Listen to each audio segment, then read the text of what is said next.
This chapter 1 teaches you to identify risk factors and to work comfortably with price risk measures relating to a specific exposure.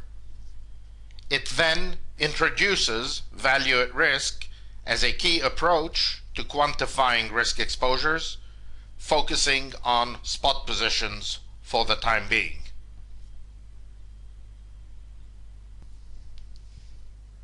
Historically, the measurement of risk centered around position size. Thus, a U.S. company's currency exposure under a 10 million euro receivable was considered to give rise to 10 million euros of currency risk, so perhaps somewhere around $14 million of risk in local currency terms. The significant increase in derivatives use and the greater appreciation that some assets and positions are more volatile and less liquid than others brought to users' attention the limitations of measures based purely on size. An improved definition of risk has gained wide acceptance today, one that centers on determining how volatile future expected outcomes for the position under analysis are likely to be, and what impact this volatility can have on the company's financial performance. In portfolio management, risk is usually measured as the standard deviation of portfolio returns. Standard deviation is generally considered an appropriate risk measure for a portfolio that is well diversified and whose potential returns are symmetrically distributed, meaning roughly that favorable and adverse outcomes of comparable magnitudes have comparable probabilities. For non-symmetrical exposures, such as long or short option positions, standard deviation fails to capture adequately the true risk of the position. The worksheet coming up next will illustrate this point. Worksheet SD as risk measure considers a 1-month euro put US dollar call on a notional of 10 million euros with strike 1.4 and a premium of $200,000 when spot is 1.4 as well. The worksheet calculates the 1-month risk of this position, measured here as the standard deviation of possible outcomes at the end of this 1-month period. To do this, it assumes that euro-dollar spot in 1 month's time can reach with equal probability any of the values in cells B11 to B21. Note that this example does not describe correctly the likely probability distribution. A uniform distribution of values is assumed here, i.e., values that have equal probability to one another. We use a uniform distribution to keep the example simple. The option's corresponding payoff, net of the upfront premium, is calculated in cells D11 to D21, where we observe that the maximum loss is $200,000, which is of course the premium itself. And yet the standard deviation of the distribution of outcomes here in cell D24 is revealed to be $371,728, clearly an overstatement of risk in the present instance.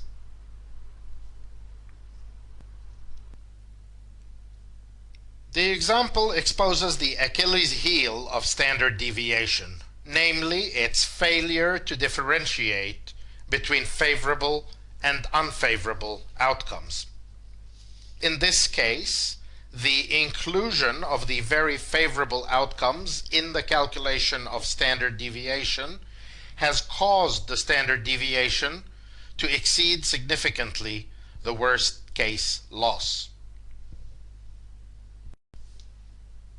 Value at risk, introduced initially by JP Morgan as a core component of its risk metrics system, was proposed as a potential remedy to the limitations of the risk measures mentioned earlier. It has arguably become the uncontested leader among financial institutions and corporates for the measurement and control of market risk.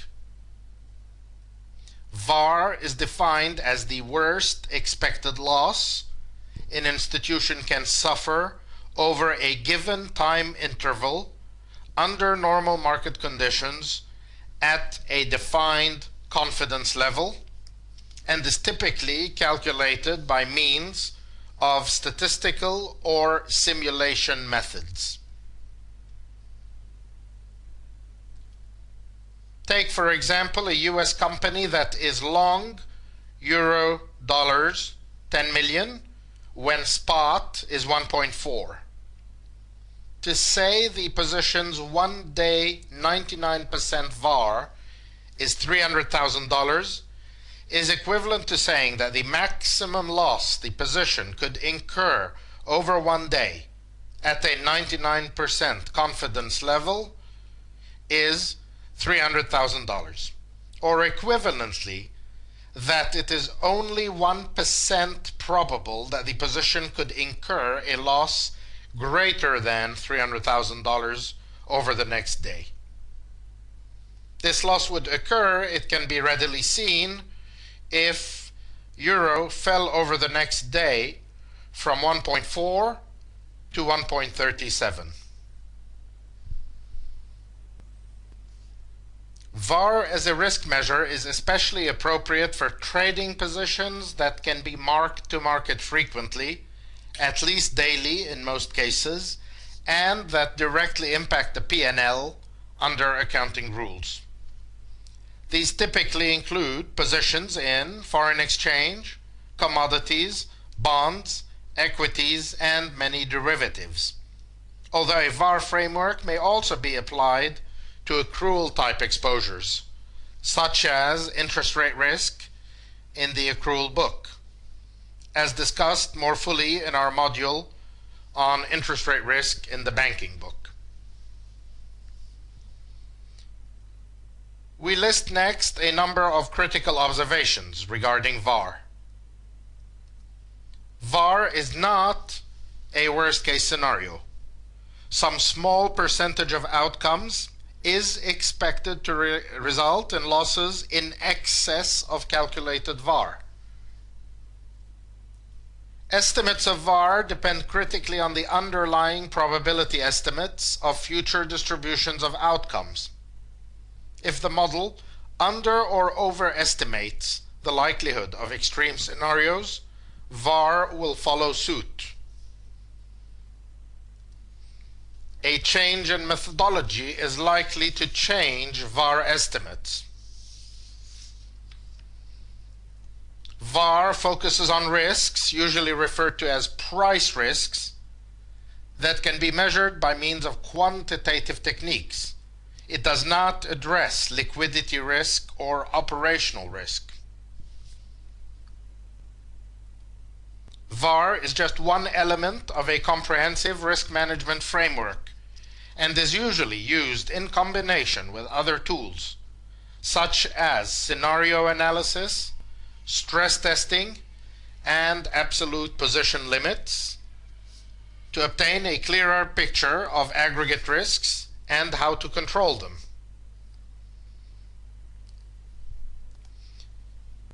VaR has become popular because it permits senior management to consolidate risks assumed by different units and in different markets within a single measure. By applying a uniform methodology across asset classes and business divisions, management is able to compare risks across units, markets, and divisions to the returns that they generate, and thereby to allocate resources efficiently and make strategic decisions to increase or reduce risk-taking in a particular market or product. Put simply, units with higher VaR are expected to deliver higher returns. Finally, most regulators accept VaR as a measure for risk management, disclosure, and consider VaR reduction as a key tool for controlling market risk.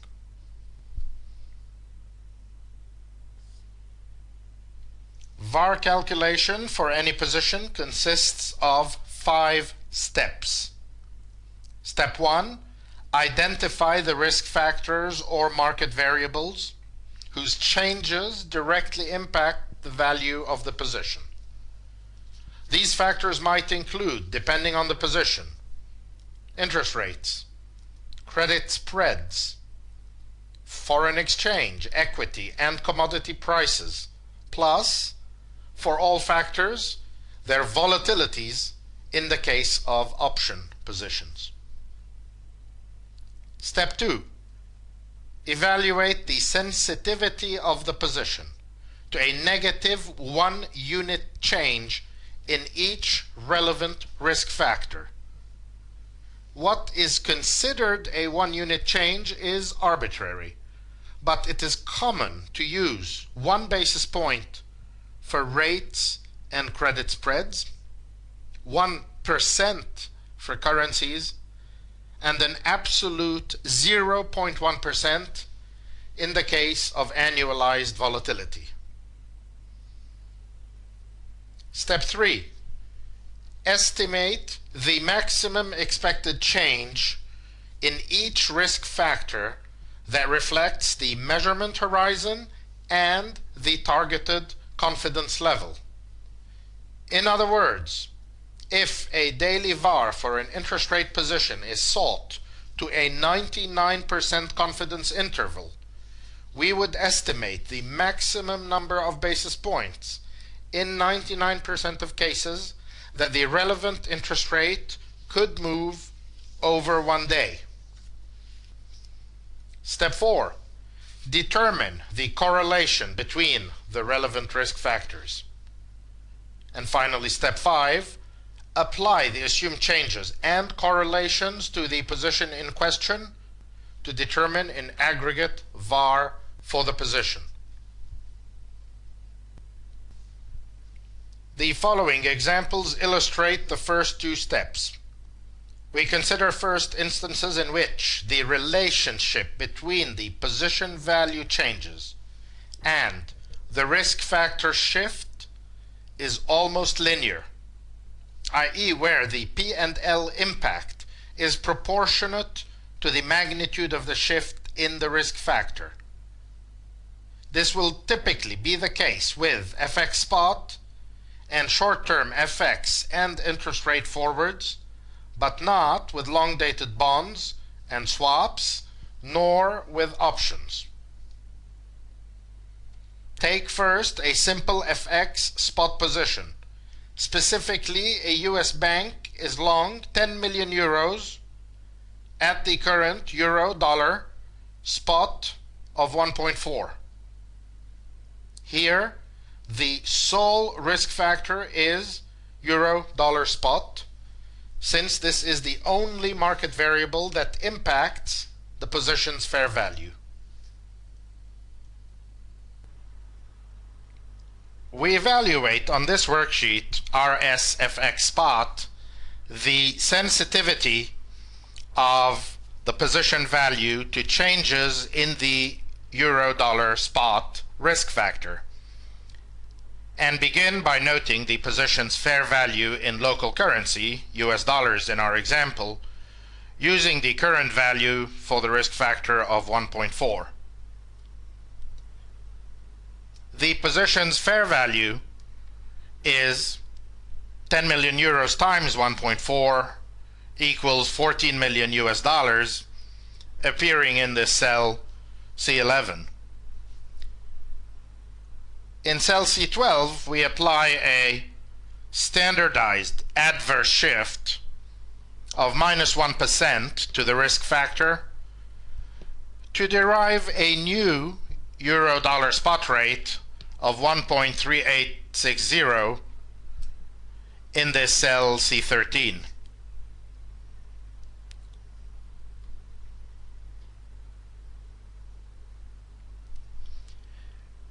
We now revalue our position at 13.86 million in cell C14.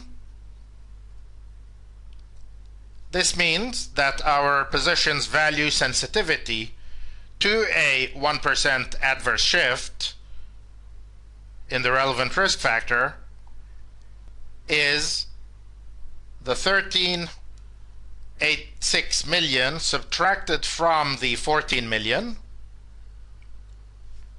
which equals a negative 140,000. You will see later that the choice of a 1% shift simplifies the eventual calculation of VAR.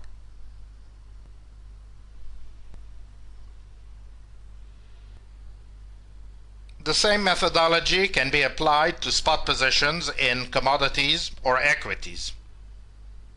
For example, in this worksheet, RS commodity spot, the bank holds a spot position of 10,000 ounces of gold when the spot price per ounce is $900. The risk factor is the spot price of gold. The position's fair value is $9 million. A negative 1% shift, the chosen unit shift for our purpose, in this risk factor results in a new spot price of $891 and therefore a new position value of $8.91 million, which means that our position sensitivity to this 1% adverse shift in the risk factor is $90,000, negative of course.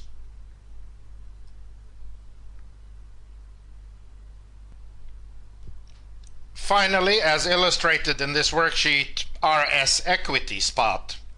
If the bank holds 100,000 ordinary shares of General Electric at the current spot price of $20, the risk factor is the spot price of GE stock. The position's fair value is $2 million US. A negative 1% shift in the risk factor pulls the stock price down to $19.8 and thus the position's fair value to $19.8 million, meaning that the position's sensitivity to an adverse 1% shift in the risk factor is negative 20,000.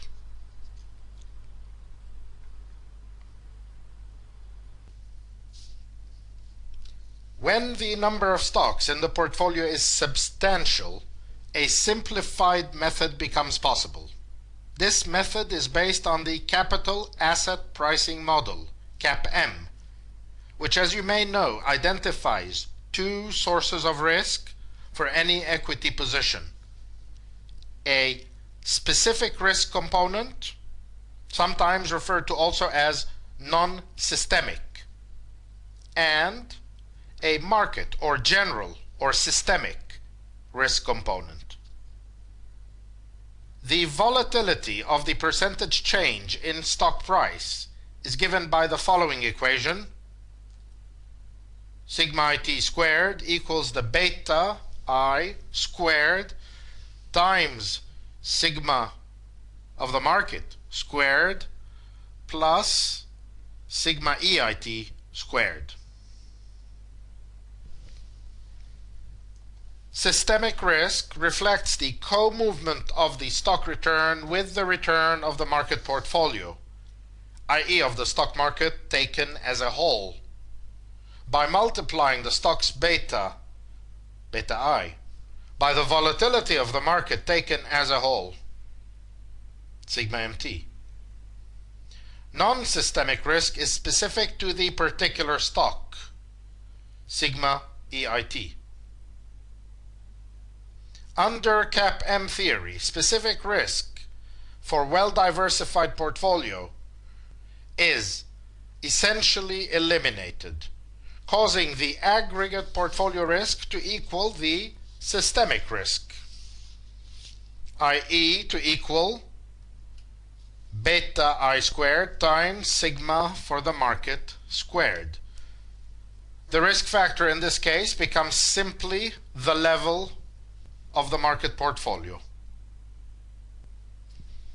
If the position is not well diversified, however, as in our present case, the contribution of non-systemic risk needs to be added as well, which will lead to the same result we had previously.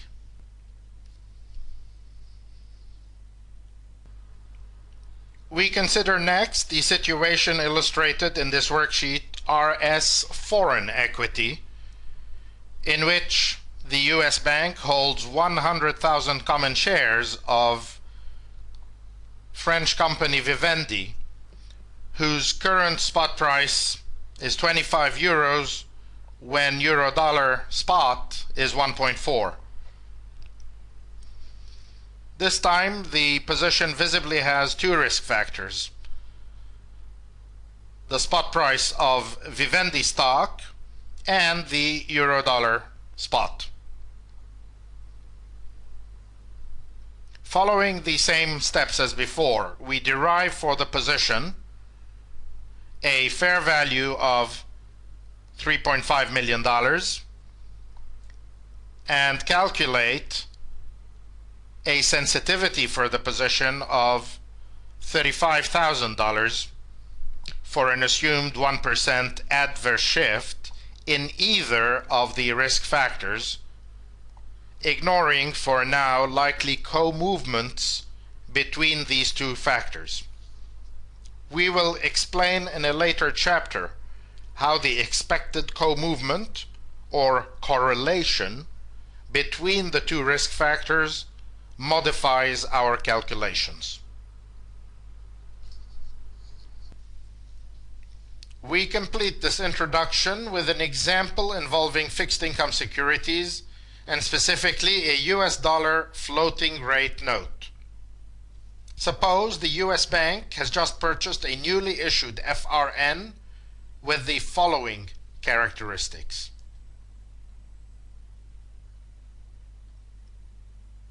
Note that we are knowingly using an incorrect day count convention to simplify the formulas in the upcoming Excel worksheet for this instrument. We may be tempted to think that the risk factors in this instance are the 1-year, 2-year, 3-year, 4-year, and 5-year zero coupon rates, since some cash flow or other under the FRN falls on each of these maturities. But this would be incorrect. The sole risk factor in this instance, perhaps surprisingly, turns out to be the 1-year zero coupon rate. We proceed to explain why. A brief reminder of the mechanics of floating interest rates is in order here. Floating payments under FRNs or under regular interest rate swaps are based on LIBOR fixings that occur at the beginning of each interest period. Our note pays on each coupon date the 12-month LIBOR that was fixed on the reset date 2 business days before the beginning of that interest period.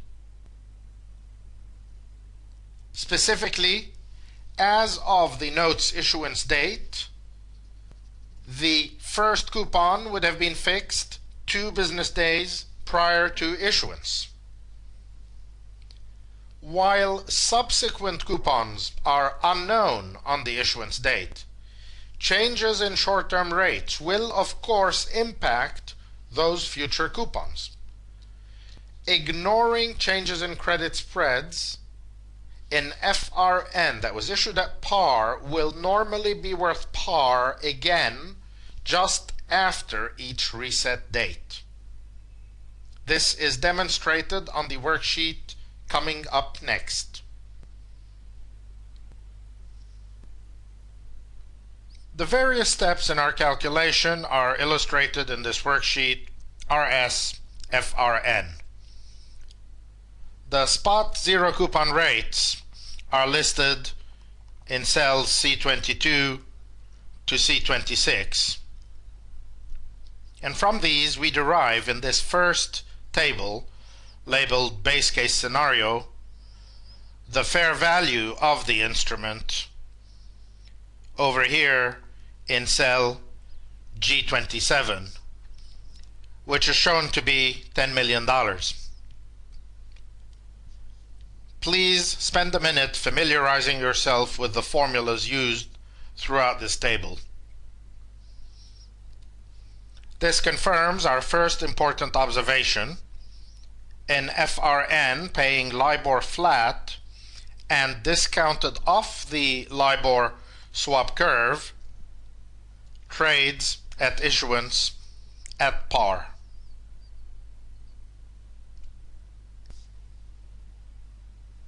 To be consistent with common price sensitivity measures for fixed income securities, such as DV01, we now calculate the FRN's risk factor sensitivities for an absolute shift of 1 basis point instead of the 1% shift from the previous example.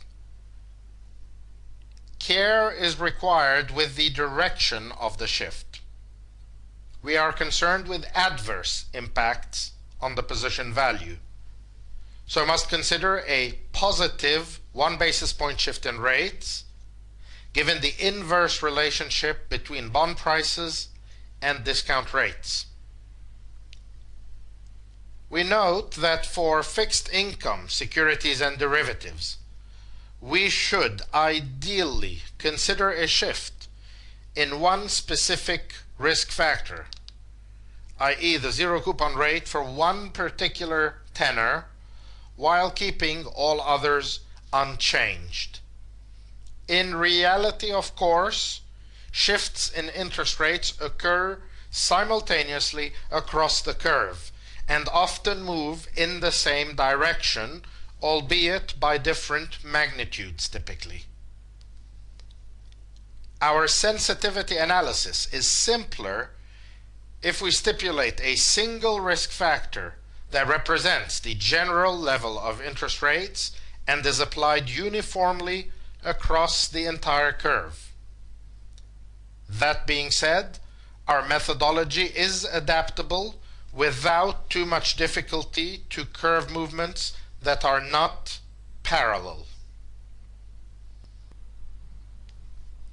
Returning to worksheet RS FRN, cells C15 to G15 reveal the new level of the risk factors following the 1 basis point assumed parallel curve shift. The table starting on row 30 reveal the consequences of a 1 basis point increase in each zero coupon rate for each tenor, as indicated by their titles appearing here in pink.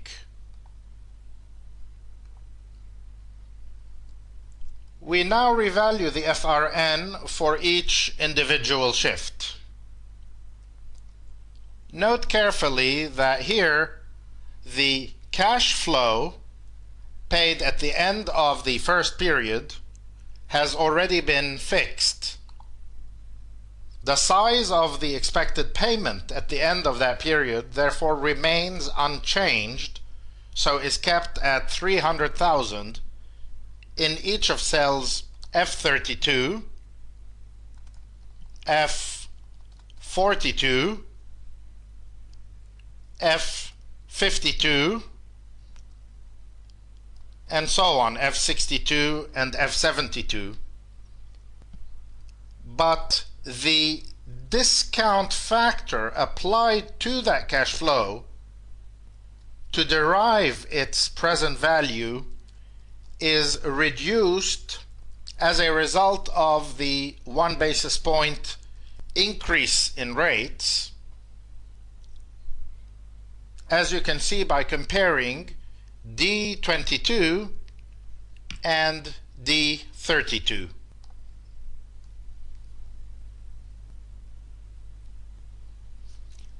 The 4 remaining LIBOR fixings in column E, however, change automatically with shifts in the zero coupon rates,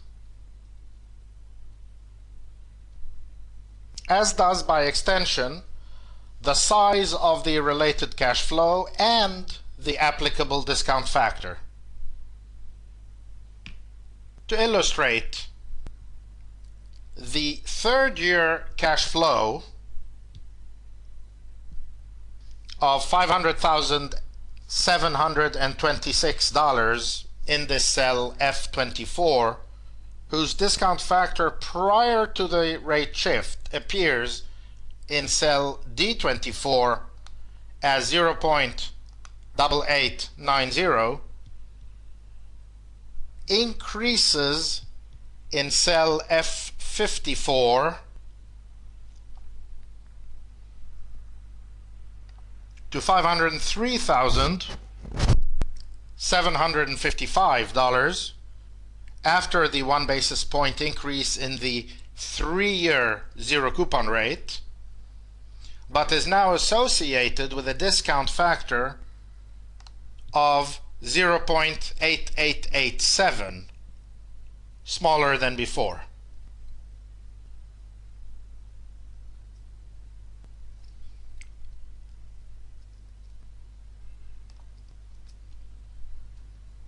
The new position values following the zero coupon rate shifts are shown in cells C16 to G16, and the position sensitivity to risk factor shifts in cells C17 to G17.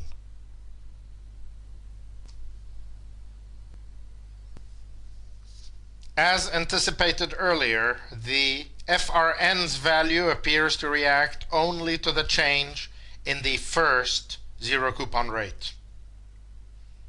Therefore, from a risk sensitivity perspective, an FRN is equal to a zero coupon bond with maturity equal to the next coupon date. This bond pays par plus 1 coupon based on the previous LIBOR reset. In our present case, the FRN is therefore equivalent in risk terms to a 1-year zero coupon bond paying $10,300,000 at maturity, and it reacts in value only to the discount rate we apply to this single future cash flow. This completes Chapter 1.